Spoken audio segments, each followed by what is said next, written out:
Hola a todos y todas, en esta ocasión vamos a revisar el tema de embarazo ectópico, que es de fundamental importancia en los servicios de urgencias en cualquier nivel de atención médica. Hay definiciones que son importantes de conocer. La principal es que el embarazo ectópico se refiere a cualquier implantación del blastocito que ocurra en un sitio diferente al de la cavidad uterina o intrauterino. Sin embargo, hay varios tipos de embarazos ectópicos. Está el tubario, que es cuando ocurre la implantación en cualquier porción de la tuba o de la salpinge. El embarazo no tubario sugiere la implantación de un blastocito en un sitio diferente al de la cavidad uterina y al de la salpinge. El embarazo de localización desconocida, que hace referencia a un contexto clínico con positividad a la prueba de embarazo, sin un hallazgo ultrasonográfico de un saco gestacional intra o extrauterino. Se dice que es un estado transitorio porque después de un tiempo se podrá definir si está dentro o fuera del útero y si es viable o no lo es.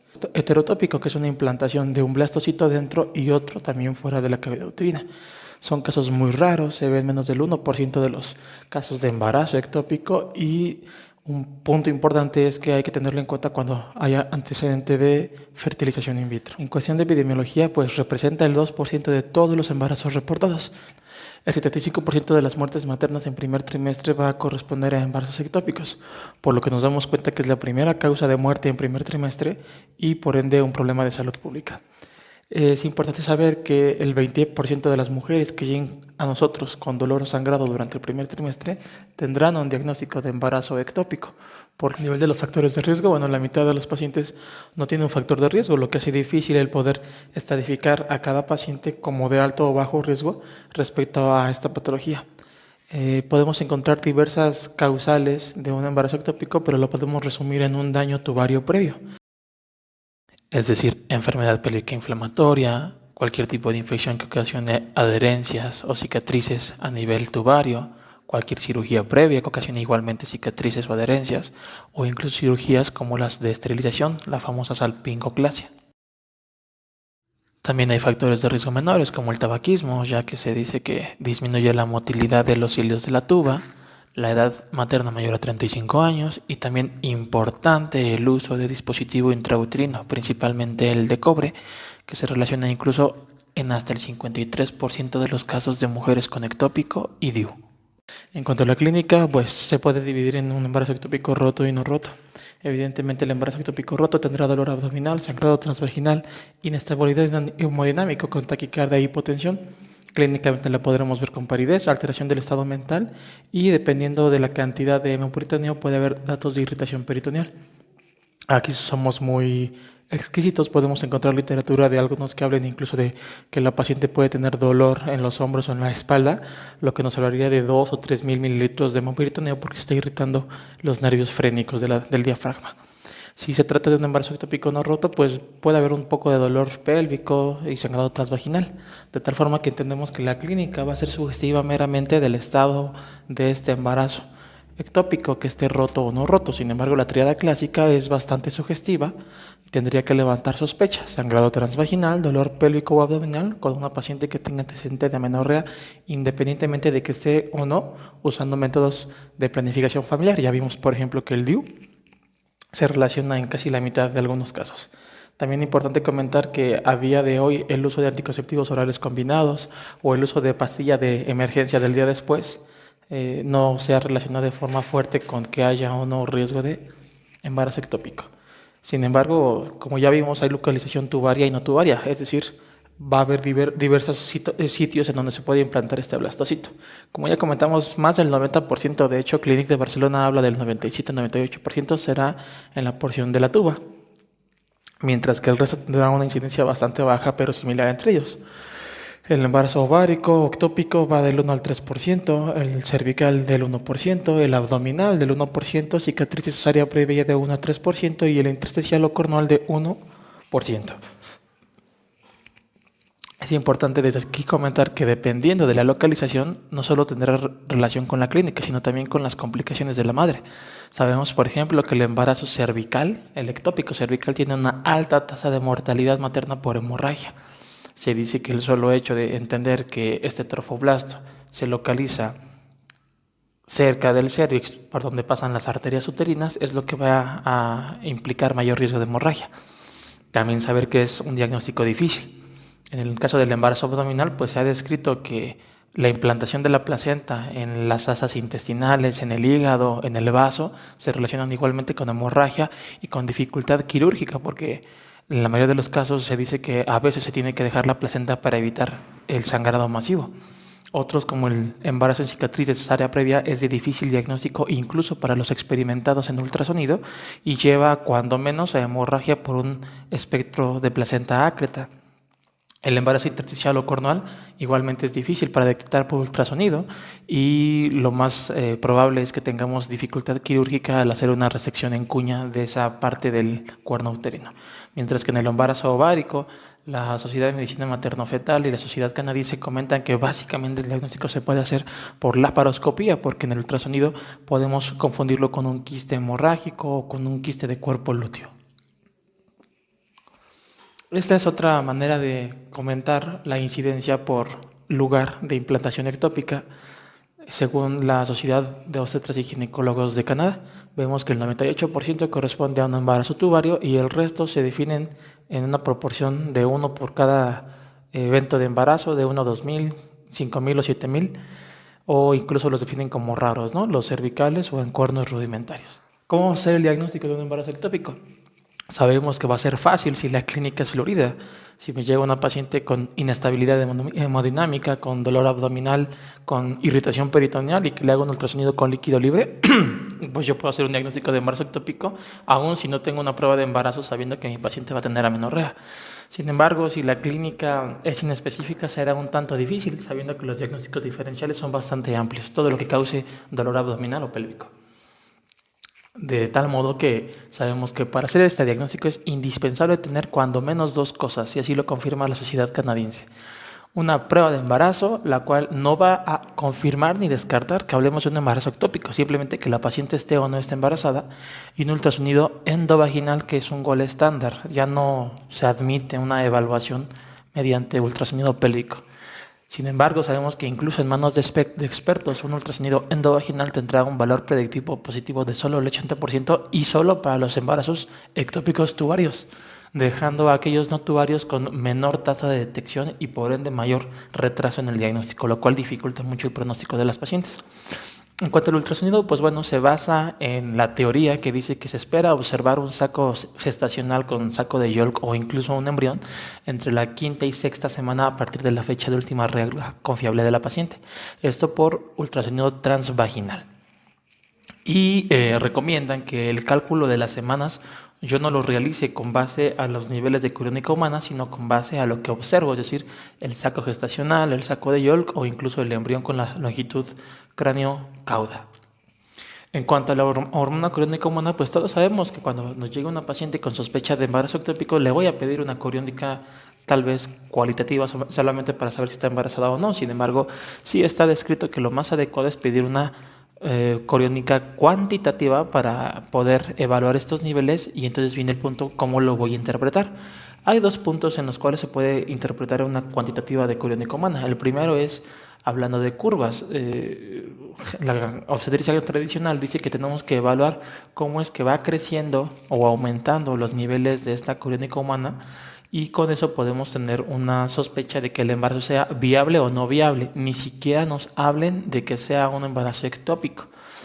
Sin embargo, antes se decía que era más o menos esperar una elevación del 50% en un lapso de 48 horas.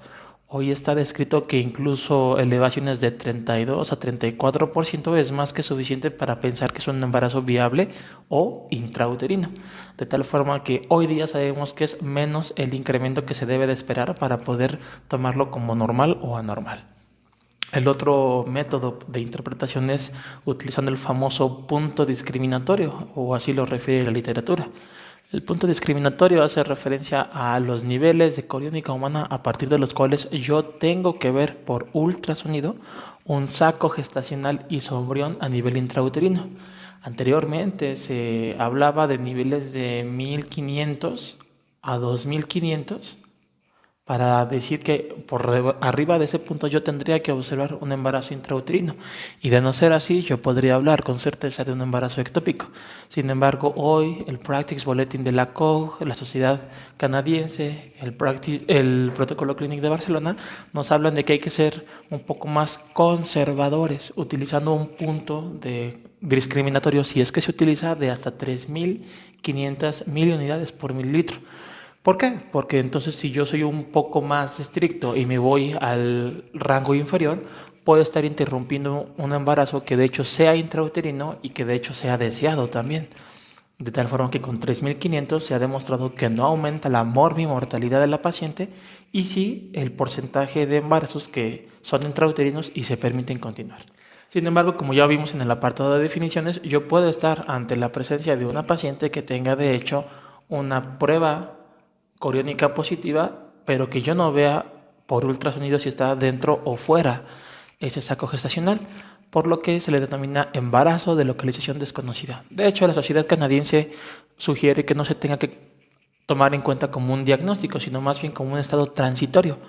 ¿Por qué transitorio? Porque con el paso de los días o incluso de semanas, este embarazo puede terminar en básicamente 3 escenarios clínicos: que sea una pérdida gestacional temprana, es decir, que se haya embarazado a la mujer, que de hecho haya abortado de forma subclínica y por eso hubo una elevación transitoria de la coriónica y jamás vimos, por ejemplo, un saco gestacional. El otro escenario es que estemos hablando, por ejemplo, de un embarazo intrauterino incipiente, es decir, que si esté implantado dentro del útero, pero que esté todavía en semanas inferiores a las 5 o 6 semanas y por eso no se puede ver en el ultrasonido, o meramente hablando de un embarazo ectópico, es decir, que con el paso de las semanas se pueda observar de forma extrauterina la localización de este saco gestacional. La Sociedad de Obstetras y Ginecólogos de Canadá nos da un porcentaje estimado de qué es lo que va a pasar con un embarazo de localización desconocida. 30-40% serán intrauterinos, casi el 69% puede ser incluso un fallido desconocido, como les comentábamos.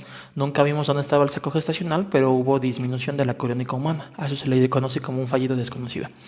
Un desconocido persistente, que es en el 2% de los casos y que es, nuevamente hablamos, un estado transitorio, y ectópicos per se como un 8-14% de riesgo.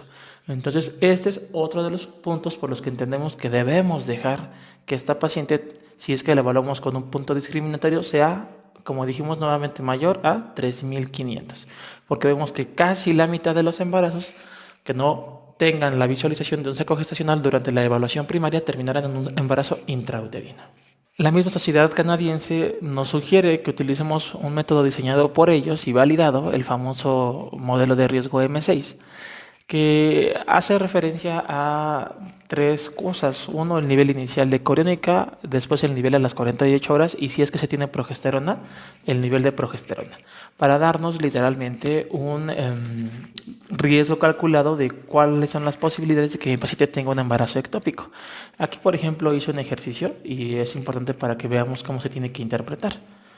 Vemos, por ejemplo, que puse que tengo un valor inicial de 1.900 unidades de coriónica y a las 48 horas tuvo 3.800. Como es común en la mayoría de los casos, no tenemos ningún nivel de progesterona, por lo que yo no puse un nivel de progesterona.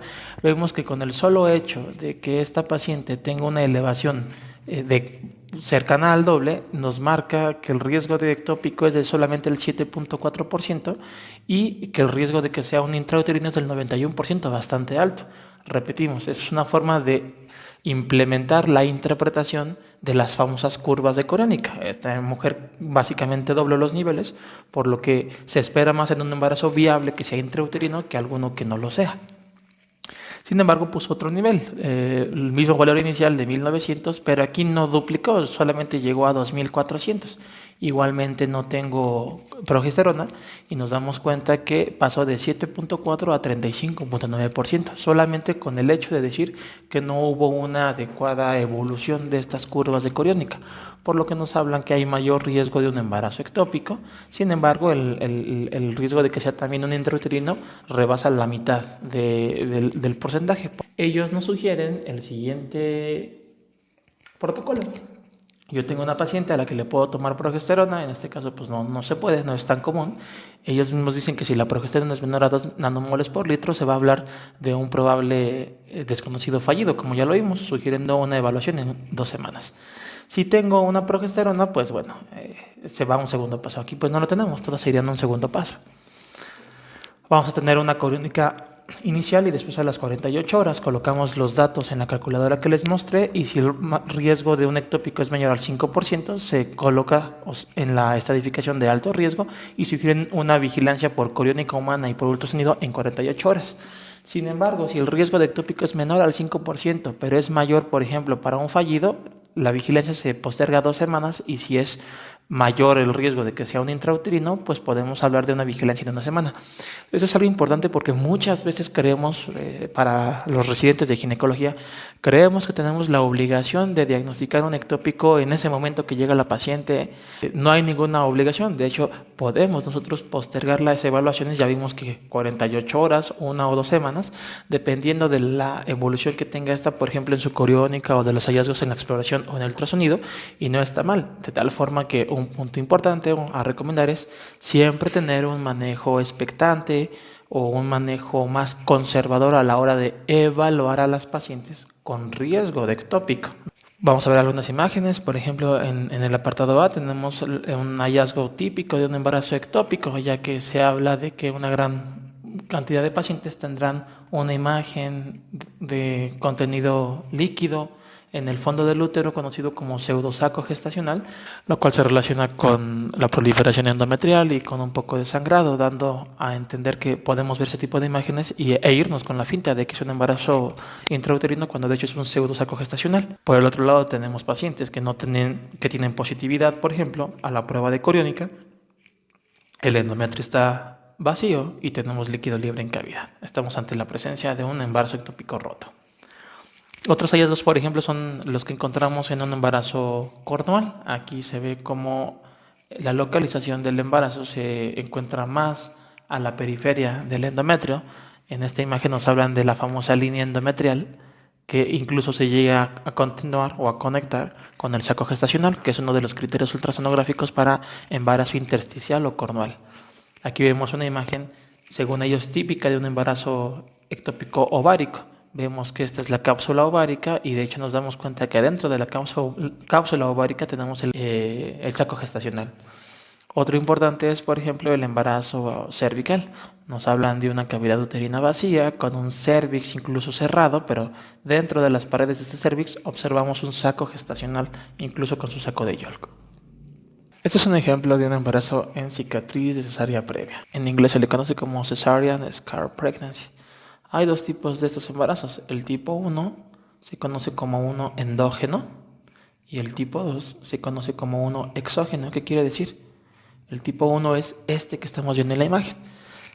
Se implanta el blastocito a nivel de la cicatriz de la cesárea previa y sin embargo crece hacia adentro el saco gestacional y la placenta queda implantada a nivel de la cicatriz de cesárea previa. Por lo que incluso en este ejemplo nos hablan de que hay mayor cantidad de tejido entre la placenta y la vejiga, que es la que estaría de este lado. El tipo 2 se ve meramente como el saco gestacional se queda más a nivel cervical y el resto del tejido trofoblástico invade incluso la pared de la vejiga. Esta es otra imagen de embarazos ectópicos cervicales.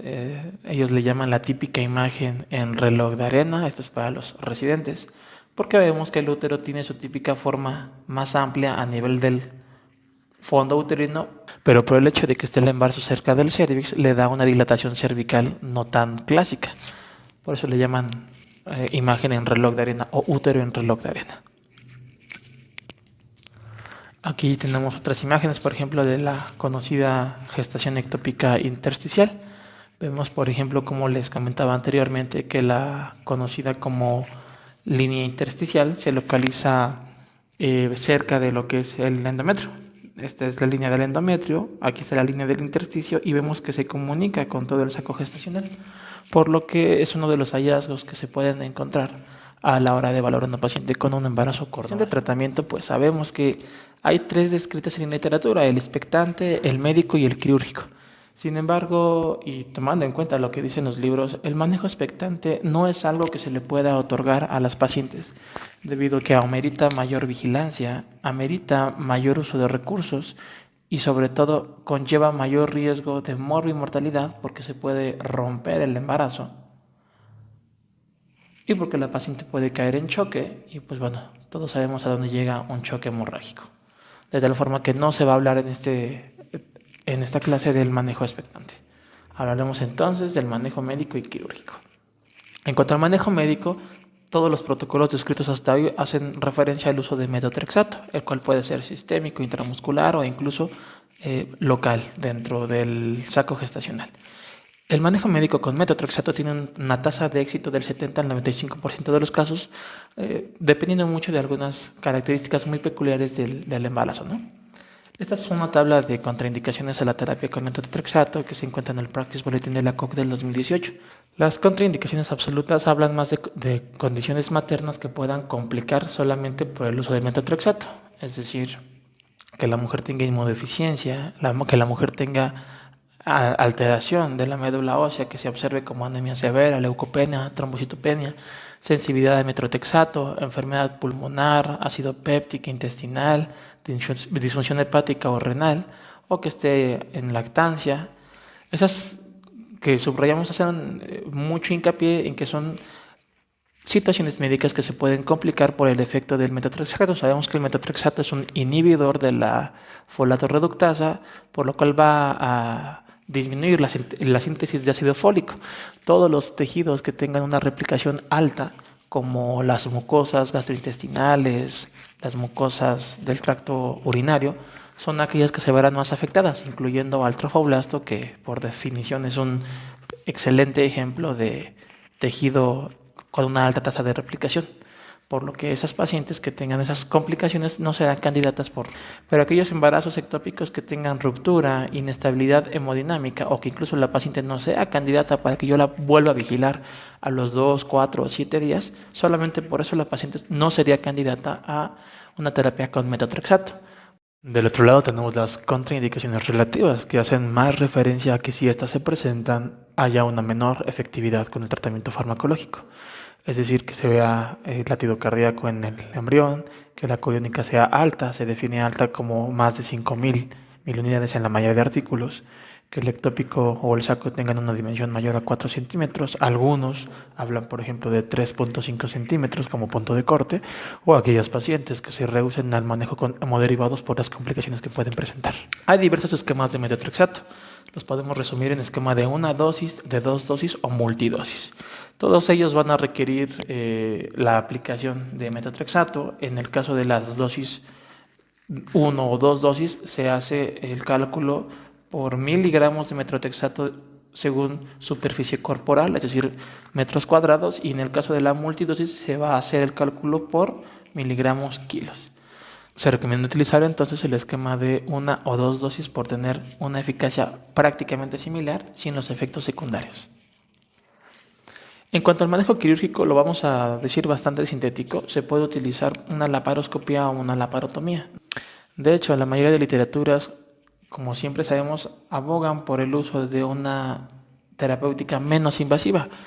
En el caso de la laparoscopia estamos hablando de esta, sabiendo que en pacientes con sangrado activo importante, inestabilidad hemodinámica, no son candidatas a este manejo. En cuanto al manejo del embarazo ectópico tubario, la salpingostomía o la salpingectomía, esta es nada más limpiar la tuba sin cortarla para preservar la fertilidad, que es un punto importante. Es una técnica que no ha tenido una verdadera evidencia que le favorezca en cuanto a preservar la fertilidad y que de hecho tiene mayores tasas de complicaciones como un embarazo ectópico persistente, mientras que la salpingectomía, que es la exéresis completa de la tuba, se ha demostrado que es la que tiene la mayor tasa de éxito, pero en contraparte perjudica el futuro fértil de la paciente. Eso es con respecto al manejo del embarazo ectópico tubario, sabiendo que corresponde a más del 98% de los casos de embarazos ectópicos y por ende casi lo único que tendríamos que conocer. como especialistas en ginecología y obstetricia para los residentes, también es importante que sepamos cuál es el manejo que se recomienda para aquellos embarazos ectópicos que son no tubarios. Ya los vimos en el abdominal, en cicatriz cesárea previa, cervical, intersticial u ovárico. Esta es una tabla que nos regala la Sociedad de Obstetras y Ginecólogos Canadiense. De hecho, es la única que he visto también estructurada, en la que se nos permite observar que también se recomienda el uso con metotrexato sistémico. Generalmente se recomiendan las multidosis, como estamos viendo, ya que se entiende que, aunque tenga mayores tasas de efectos adversos, pues puede tener una mejoría en cuanto a la eficacia. Con esto disminuiríamos la necesidad de otros tratamientos, como por ejemplo la inyección en el saco a nivel local de metotrexato o de cloruro de potasio si es que tiene actividad cardíaca el embrión, y también se pueden evitar otros manejos quirúrgicos. Sin embargo, también es importante comentar que aquí se observa que hay otros procedimientos como la embolización de arterias uterinas en el caso de los cervicales o en cesárea previa, que como conocemos que tienen mayor tasa de hemorragia al estar cerca de estas arterias, es un método que podría permitir disminuir la cantidad de sangre perdida en el abordaje quirúrgico. Pero sobre todo también llama mucho la atención que esta misma sociedad, incluyendo el Clínic de Barcelona, entre otros, hablan de que se puede dar un manejo quirúrgico conservador para cualquiera de esos embarazos ectópicos no tubarios. Vemos, por ejemplo, que sugieren la aspiración o succión para los cervicales o de cesárea previa, o manejos no invasivos o menos invasivos como laparoscopías, en donde podemos realizar la exéresis del saco gestacional a nivel de la cicatriz, del cervical, uso de histeroscopía, etcétera. Por lo que vemos que la histerectomía no es un manejo definitivo en el sentido de que sea lo único que podamos hacer. Aquellos residentes que estén haciendo la especialidad en hospitales de tercer nivel, sería adecuado que vean cómo se manejan sus hospitales o que sugieran la realización. En esos lugares podemos tener gente que está bastante adiestrada en el uso del histeroscopio, en el uso del laparoscopio, y que puedan llevar a cabo este tipo de manejos quirúrgicos no radicales que preserven la fertilidad de la paciente. De tal forma que sería algo importante de que se pueda revisar, ya que en la mayoría de los casos de un embarazo cornual o de un cervical es histerectomía, significando pérdida de la fertilidad de la paciente. Y pues bueno, esto fue todo, espero haya sido bastante sintético. Cualquier duda o comentario lo comentan en la cajita y nos vemos en un próximo video.